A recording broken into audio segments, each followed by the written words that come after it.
We felt lucky to be racing again at the BinckBank Tour after stage 2 was cancelled and an entirely redesigned course due to the fact that the Netherlands had called a COVID protocol. Well, it meant that stage 2 was abandoned. However, the sprinters still had some fun, albeit all around Altair.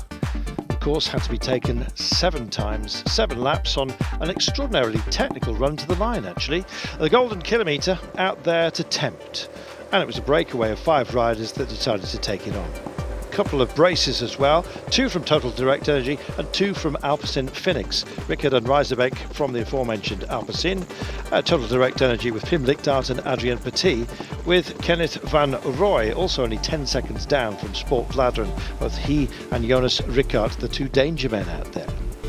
Well, as the gap started to fall from a maximum advantage of around about 3.5 minutes, Jelle Valleys of Lotto Soudal pushed on. He was joined by Milan Menchen, who had yesterday got himself, or on the opening day, had got himself into a good place as far as the intermediate sprints classification was concerned. No gifts were offered up to Menton, and he was a little bit loath to be part of this trio without that gift being handed to him. Dries de Bont and Jelle Valleys started to argue amongst themselves, and others were arguing with the road and indeed the cornfields. The man who looked to have come off worse, thank heaven, Peter van Speebroek, got himself back up, dusted himself down and started all over again. It was a bit of a groundhog day as the final lap was announced with the bell and the gap was down to a minute and 26.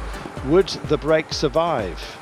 Well, in the end, Kenneth van Rooij it was that was dropped as the spoils were taken almost entirely by Jonas Rickaert. An accord amongst the remaining 4 from the break handed him 3 intermediate sprints as part of the golden kilo.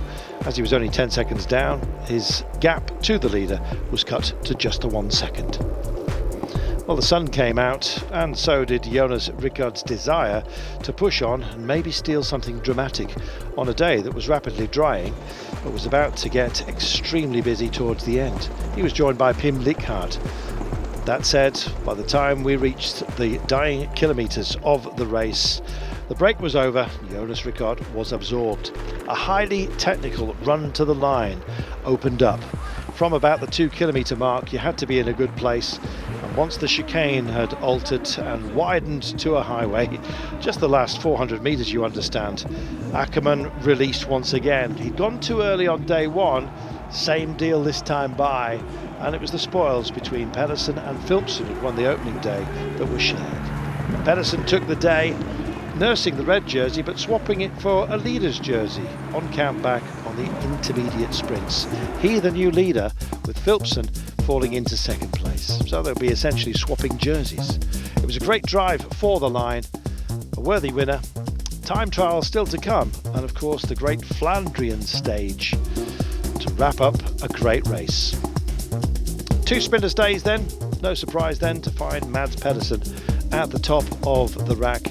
He took today just in front of stage 1 winner Jasper Philipsen, but on countback, as we mentioned, does lead the race, although they both share the same time. Time trial to come, bigger gaps will open up, and then of course the Flandrian decider. That's the BinckBank.